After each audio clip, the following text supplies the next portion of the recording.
Oh, it's time for shisha and time for sha. I'm actually drinking and the rope, the gown. Yes, I'm going to be doing my 90-day fiancés with my gowns. So I've actually bought a really beautiful spring one. You'll probably see it on the next episode if it's not cloudy like it is today here in London. Eid Mubarak to my old family and friends. Eid Mubarak. Let's get on with 90-day fiancé season 4 the other way. On this episode, what the hell was that about kicking the coconut around? Danielle says her spiritual advisor, Baba, told her to go and get a coconut, rip off the skin, dip it in flowers, and kick it around the flat. That would bring a peace into her relationship this morning. So to kick all the negative energy, go and get a coconut. Forget the fact that it is a food, the fact that somebody out there could have used that who needed it. But my girl listened to her spiritual advisor and decided it's acceptable to go and kick around the flat. Oh my God. It was giving me anxiety. That flower dust, all I could think as she was kicking was who the hell's going to clean it? Oh, I'd be livid if it was me. I would be absolutely going mad if my partner did that. No. And he decides to help her. And he said, sure, I'll help you kick around like a soccer. Well, actually, I dislike that word. Football. Okay, let's get it right. And then she smashes the coconut at the end. Yeah, I feel like last time was the spiritual advisor told her, gave her husband a reading that he wasn't needed or wanted because he's Christian and he doesn't believe in her spiritual advisor's beliefs, but he supports her. Last time, the guy said to her husband he shouldn't be eating anything that has a bone and he shouldn't be eating mushroom. And today, he told you to kick a coconut, rip the skin off, put it in a flour, dip it in a flour and kick it around, and then smash it at the end. That was nonsense, but it was very cute, the fact that he helped her, even though she's questioning why is he helping her, that he doesn't believe it. It's the same issue that I thought last week with Gabby had Isabella's family accepted him and he was questioning, is this genuine? But she's not questioning this is genuine. She's questioning, is why are you helping me if you don't believe it? I think is very pathetic, right, ladies and gentlemen, for you to question in your partner when they're trying to help you from what you believe in. Okay? Very pathetic. If your partner offers you help, to help you with something that you believe in and that is your thing, they're on board, they love you, so therefore they accept you for who you are. Stop questioning it, accept it, and move on. Like, seriously. She goes and finds him a cake, blah, blah, blah, and here's their main problem. She surprised him his birthday with her family and friends, and his friends, dinner, everything taken care of. He shows up at the party, surprised. They start eating. He thanks everybody except his wife. He thanks his family and friends. He was like, this is a great birthday. And his father calls up on him and says to him, you're forgetting your wife. And he just went, and continued eating his food. Obviously, Danielle feels embarrassed and walks off. He walks after her and he says that, you know what? I've been telling you all these last couple of episodes, stop messing with me. I told you you could not go and meet your friend, your ex-F buddy, okay? Therefore, if you end up meeting with him, there will be a consequence. You see what I'm gonna do. You see what I'm gonna do. And anyway, and she saw what he's capable of, because he sat there embarrassed in front of his family. And when she called up on him outside, he was like, well, I told you, you ruined my birthday party. Da da da da, you ruined my birthday by talking to me about this thing when I told this guy, when I told you how I feel about it. I feel like these two are boring. I don't know why they returned it. They're very childish. I don't think this, looking at her Instagram and all these things, I don't think these two are as childish and petty as they are showcasing it, showing us on the TV. And I just don't see a reason why, because they don't even have a storyline. Anyway, that's it. We'll see next week. As well, she walks off at the end, which I thought that was very mature. But ladies and gentlemen, I personally don't understand why you bring stress into your relationship for somebody that you have no friendship with and that you had history with. Why cause a drama unnecessary into your relationship that you don't need? I 100% agree that people should have friends, should meet your friends, like, no problem. It's acceptable to have somebody in the past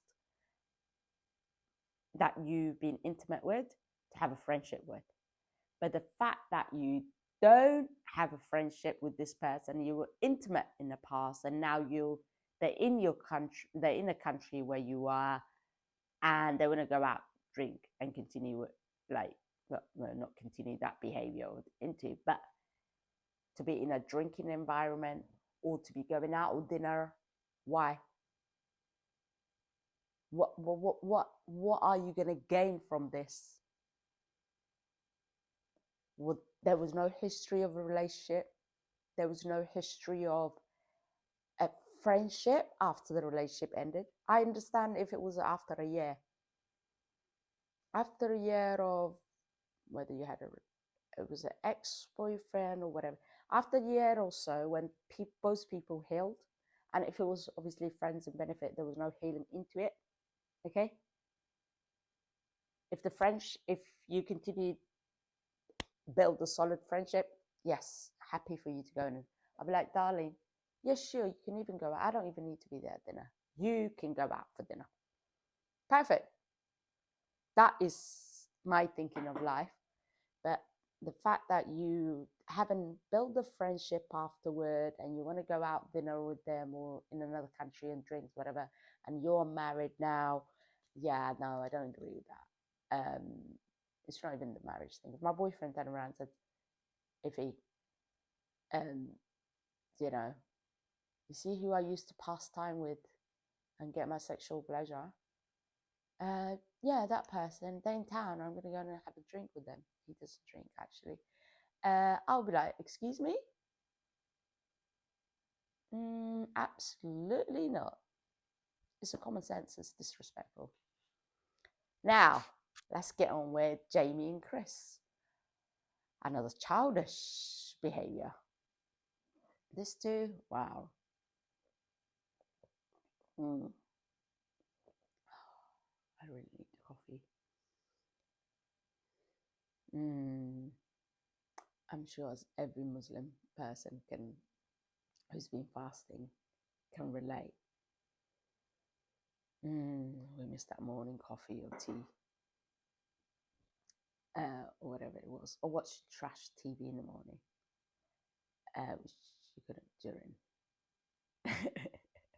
Ramadan.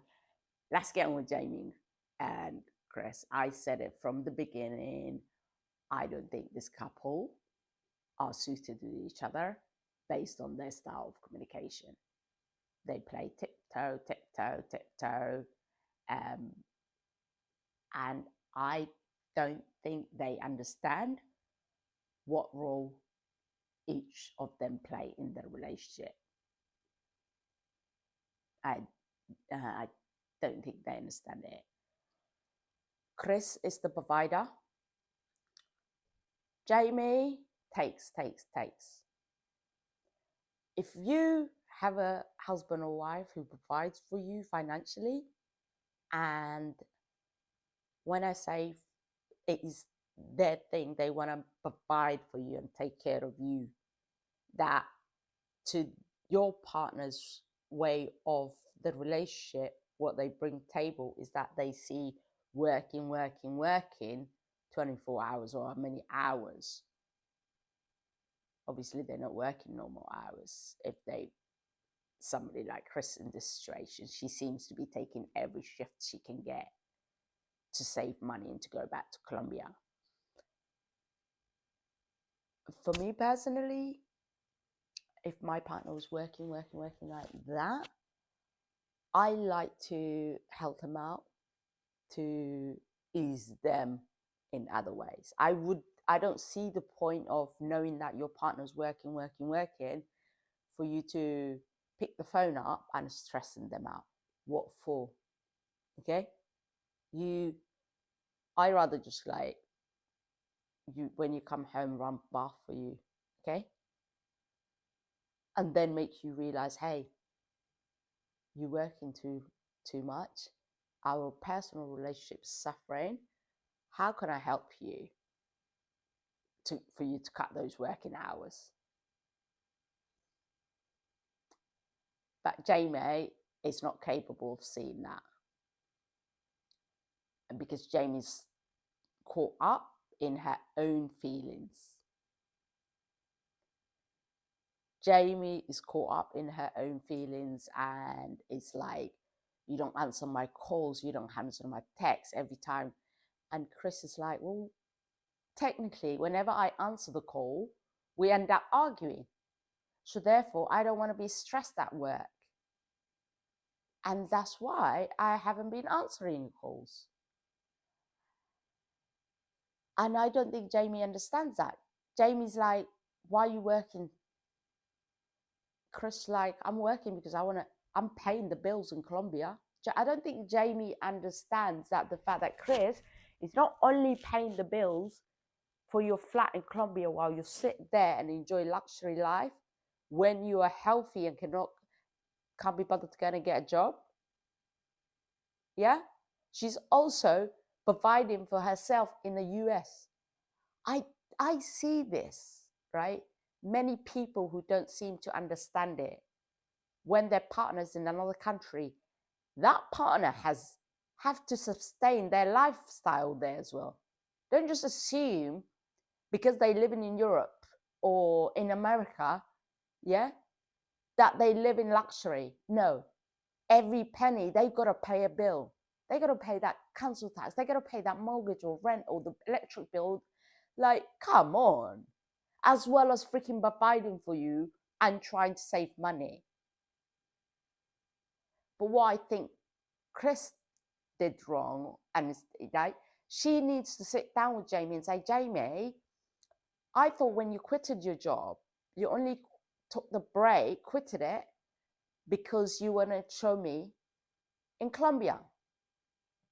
And after a month, I thought you'd get another job to help us out, pay the rent, especially since you got an expensive apartment that requires $50 more monthly, or was it 100? I can't remember. Yeah, she needs to sit down and say, Jamie, yes, you want my attention and things, I'm neglecting this part of our relationship. To help me out, Jamie, I need you to get a job. Jamie, since you're in Colombia, I need you to find a job. I need you to help me pay the rent. Okay? That's it. Anyway, they argue, and then Jamie says she hasn't spoken, like, I think Chris technically meant to be there for a month, so get her medication and stuff in Colombia, but she's not. She's been there for 3 months now. Let's get on with Isabella and Gabby. Back to Colombia. So we started Dominican Republic, Colombia, and then we're going back to Colombia now. Very short and sweet with this couple. Isabella and Gabby, I think they go to the embassy, or was it the council, um, the town hall. Here in the UK, in London, we go to the town hall to get a marriage license. Or did they went to see a lawyer? Anyway, they went to see they went to get advice, and it turns out Gabby does not have his birth certificate. He does not have his transgendering birth certificate. I don't know much information about that. I'm not. It never crossed my mind to go and look into find out what happens when you decide to change your sex from the gender you're born to the gender that you want to be. I'm assuming you have to get a new birth certificate. And he doesn't have his information because when he was getting his passport in the US, he sent it out and he never followed back. And Isabella's upset with him. Isabella, I didn't get it. Why are you upset with him? I understand you might be feeling sad that he's got to go back to the US and he doesn't know how long it's going to take for him to get his paperwork. But when Gabby said Isabella's upset, I didn't understand it because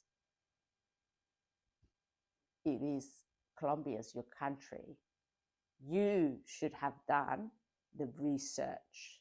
Yes, you might not be aware that you guys are going to get married, but it was your responsibility, especially knowing that Gabby was moving to Colombia for you to start a relationship, start a business. You guys already relocate his business, right? You should have done the research of what paperwork he needs in order to get that citizenship, etc. And I'm sure every country you need a birth certificate to get into that, and it's not just a passport. Maybe in some places, but majority you need every single details. So I don't understand it. Why you didn't do the research to help him out, and why you're upset now the fact that he didn't get those paperwork, bring it back from the US back to him, to the Colombia. But anyway, enough about them. Let's get on with Usman.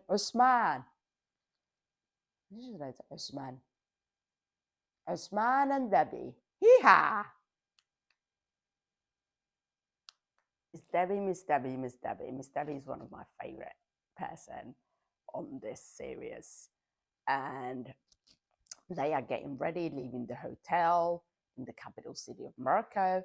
And they're going to she's going to meet his family. They go into his family home. They go into his village.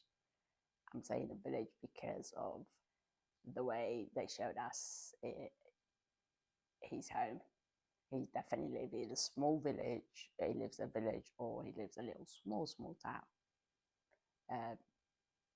So she's in the car and she's asking him. She's like, one thing I love about this woman, she shows him appreciation when he does something good. Debbie is the type of woman and a man out there who, when you do something that they love and appreciate in the relationship, pretty much will say thank you, would show you that they appreciated what you've done for them. And I believe this is one of the best things that you can do for your relationship. Show your partner that you appreciate. Show your friends and family that you appreciate when they do something very thoughtful. Big or small, doesn't matter. It depends on what you classify as big or small.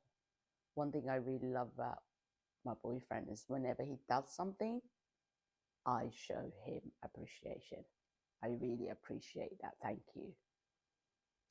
And he does it more. And now she's in the car. She's uplifting him basically. He's putting the suitcases in the car, carrying it for her. She's like, thank you, my love. You're so strong.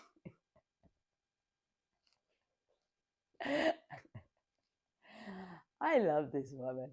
And they're in the car. She's asking him, have you showed she's like, have you told your family that I'm going to be staying here forever?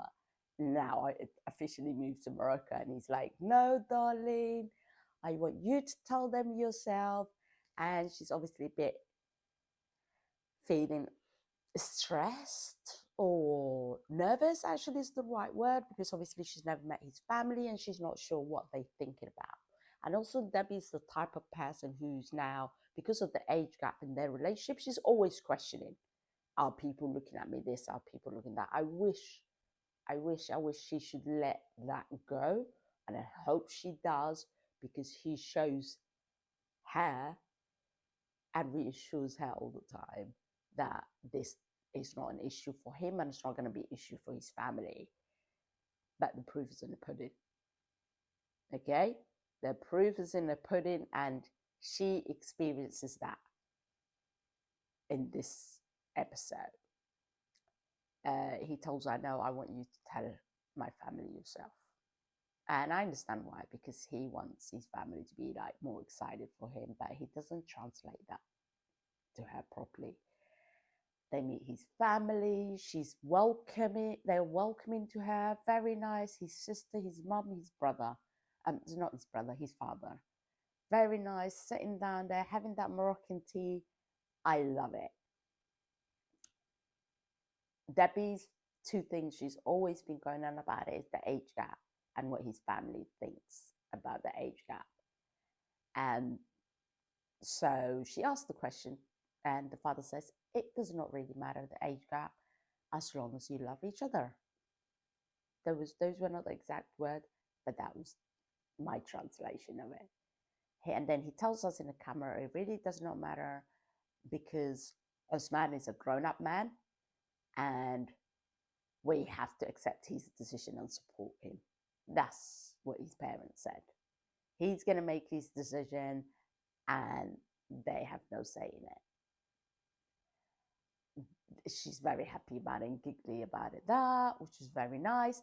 And then she goes, ask them what she's been obsessed in the whole freaking season, the age gap, about, how old is his parents?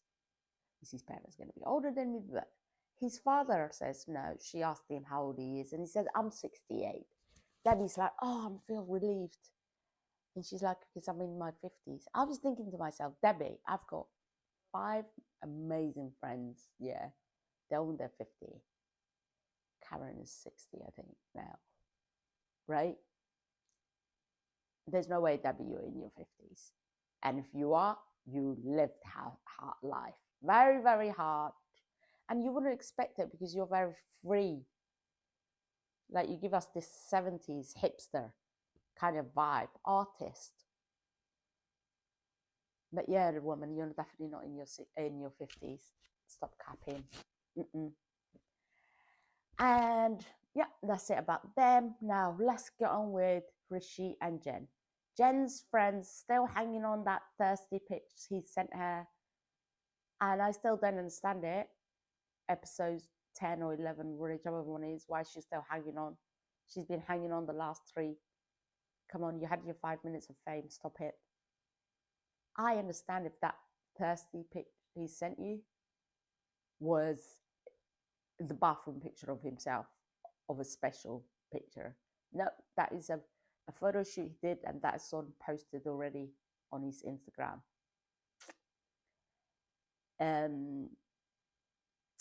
We see where we left from the last episode, which is Jen sitting down with Rishi, sitting in a spa place, and she asks for his phone. He gives her his phone, and the phone is in Hindi. Yeah? She's like, I don't understand any of these. If you're going to ask a phone for your partner's phone, okay? Or you decide to be nosy and go through, obviously, if you do, you have a reason for it. Yeah? If you're going to do detective work, do it correctly. I was so disappointed that she didn't just change the phone language. How can you not know that the simple things to understand what you're looking for is just go and change the language into English? and it will translate everything. Okay? Everything. And you'll be able to read it. But no, he gave it to you. He knew what he was doing. And that's it. Also, one thing I don't understand about Richie and Jen, and I don't get it. Every time she asks this man a question, he answers her back with another question. That's why she's baffled. Yeah? That's why she's always baffled about this relationship, because she doesn't know what the hell's going on in this relationship. And she also reminds me that type of person who would go to their friends, right? There's too many people in this relationship. Too many people. I said it before. Jen, you've got your family and friends in the relationship. You're the type of person, from what they're showing us, you go, you ask a question for whatever reason to Rishi. He answers it with another question, doesn't give you the full explanation for that question, so you can understand where he was coming from or what was his reasons, etc. Just gives you a little tiny bit and answers you with another damn question to even confuse you. And then you go to your friends and you give that information. Then your friends and family start asking like the real questions, as I think, well, didn't you not ask this? Didn't you answer that? And then your dumb ass comes back to him and then answer. It's like you're going around circles. It's okay to go and talk to your friend from your perspective of your relationship. Okay? But what you do is you go to your friends, you give them too much information, and then you defend him. Okay? And then you come back to your relationship, and whatever shit that your friend told you, it's not shit, but it's just right? Whatever they said, and the more questions they asked, here you are having the same damn conversation again with him. And then he's going to give you more confusion, more questions, and then you go back. It's like a yo-yo. You need to stop doing that. Her friends arrived in India. TLC have learned from previous seasons. I remember when they used to be reckless, and Angela and the likes of Lisa would be like, oh my God, this place stinks. Oh my God, look at how they live. Oh my God. Start trashing other people's way of living. They have learned from that. And on this episode, you can see the friends' facial expression as they arrive in this town in India. They hold in their tongues so badly to not say what they're really thinking, but you can see in their facial expression when they asked, what are they thinking of this town? Oh, I would have preferred you freaking just said it, but I know they're all scared of the cancel culture. So, yeah, very disappointing. And, she picks her friends up after they've been traveling. I was really impressed. It might be staged, but I don't believe Randy and her friend traveled 10 hours or how many hours it was on that coach. That coach that they were on was a local. I don't believe it. I think they've been set it up that way on the coach station. They coming off from there. No. I know what those coaches are packed. When you're traveling local coaches, it's, especially the little small ones like that, it's packed. People are standing next to each other, literally they're barely in space. I don't believe it. That was the case. But thank you for trying, TLC. And yeah, and then they go in this little tutu and go to the flat. And while they're in tutu, there was that same local similar bus full of people, and somebody throw up out the window, and her friends are like, oh my God. Yeah, but their reaction again says it that we got to keep it PC.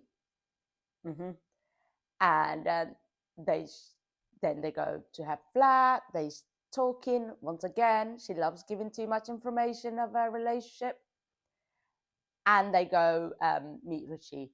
Her friend says to him, like, why do you send me the picture? And he said, look, by the time I sent you the picture, Jen told me already that you were trying to catfish me. So therefore I wanted to pull your leg. Yeah. And then she was like, why you blocked me? The way this girl's asking him why you blocked me, it's like she's been having an affair with this guy. Like, Randy, come on. It's like she's been having an affair and he suddenly just blocked her. Like, where is this coming from? I'd rather they asked her questions like, so what is your intention with my friends? When are you going to tell your family about it? What do you love about my friends? Like, do you know what I mean? Ask questions so you can really, truly find out who the hell your friend is in love with and why she's going through all this. You know, I thought you've learned from her previous failed relationships, marriages. Like, you cannot, as a friend, you grow, okay? And you can't just keep telling your friends, this is not going to work, this is not going to. You have to pick point. And the only way you're going to do that is by getting to know the person they're with. Not the information they're giving you, but getting to know them, the person. So you can correct your friend as well of when they're in wrong. But people don't seem to do that. Anyway, and again, once again, it's so boring. We find Jen is asking him about your family and how long have you known that they're gonna get in you the arranged marriage? How many women have you met? And he told you. And each time she asks him the question, the more information she's gonna find out. He just gives a tiny bit, and then the next one, and then he gives another tiny bit. It's like a freaking yo-yo in this relationship. But anyway, my name is Miss Iffy. Thank you very much for joining my YouTube channel. Please don't forget to like, subscribe, share it with your family and friends who might enjoy this content. Eid Mubarak. I wish you all the best. Have a great day.